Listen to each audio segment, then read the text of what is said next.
श्री स्वामी समर्थ मंडळी, ज्यावेळेस मार्ग मिळत नाही, चारी बाजूंनी संकट येत आहेत, सगळे मार्ग बंद झाले आहेत, ज्यावेळेस वाट कोणी आपल्याला दाखवत नसेल, त्यावेळेस आपणच आपल्या देवघरात जर पार्थिव शिवलिंग आपल्या हाताने मातीचे शिवलिंग बनवून जर पूजा केली तर भगवान शंकर सगळे रस्ते मोकळे करून देतात.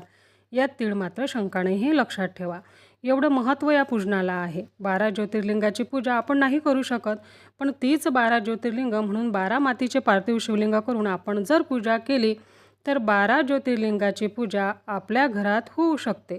ही पूजा चंद्रदेवांनी केली होती. तर मैत्रिणींनो, प्रत्येक सोमवारी, प्रदोष, शिवरात्री या दिवशी आवर्जून पार्थिव शिवलिंगाचे पूजन करा. इच्छित फलप्राप्ती होते या पूजेमुळे. मग तुमची इच्छा नोकरी असेल, मुलामुलींचे लग्न, तसेच पुत्रप्राप्ती, संतानप्राप्ती, स्वतःचे घर व्हावे यासाठी देखील तुम्ही ही पूजा करू शकतात. मी स्वतः सोमवार, प्रदोष, शिवरात्रीला मातीचे पार्थिव शिवलिंग करून पूजा करते. मला स्वतः अनुभव आला या सेवेचा, म्हणून हा व्हिडिओ मी तुमच्यासोबत शेअर करत आहे. त्याचप्रमाणे प्रत्येक शिवरात्रीला बेलाच्या झाडाखाली बसून झाडाखालचीच माती घेऊन पार्थिव शिवलिंग बनवून पूजा करते. तो व्हिडिओ देखील मी तुमच्यासोबत शेअर करेल. मैत्रिणींनो, बेलाच्या झाडाचे अनन्यसाधारण असे महत्त्व आहे आणि या पूजेमुळे कठीणातील कठीण मनोकामना पूर्ण होतात. आता पूजा कशी करायची तर बघा, मातीचे पार्थिव शिवलिंग बनवायचे. एका ताटात प्लेट उलटी ठेवून त्यावरती बेलाचे पान सरळ ठेवायचे, उलटी बाजू खाली ठेवायची. ठीक आहे. त्या पानावरती शिवलिंग ठेवून अभिषेक करायचा पाण्याने, पंचामृताने, पुन्हा पाण्याने. शिवलिंग मात्र तुम्हाला 10 मिनिट आधी करून ठेवायचे आहे आणि अभिषेक करत असताना पाणी थोडं अर्पण करायचं.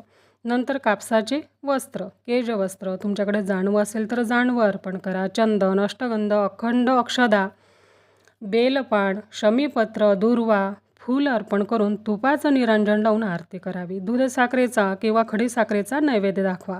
धूप दीप ओवाळा आणि तुमची इच्छा, मनोकामना, तुमच्या समस्या, दुःख, संकट भोलेबाबांना सांगा.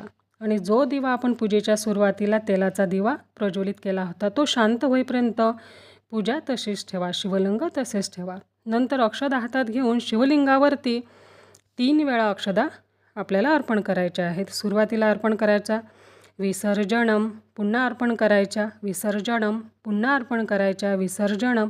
आणि तांब्यातील पाणी तुम्हाला शिवलिंगावरती सोडायचे आहे.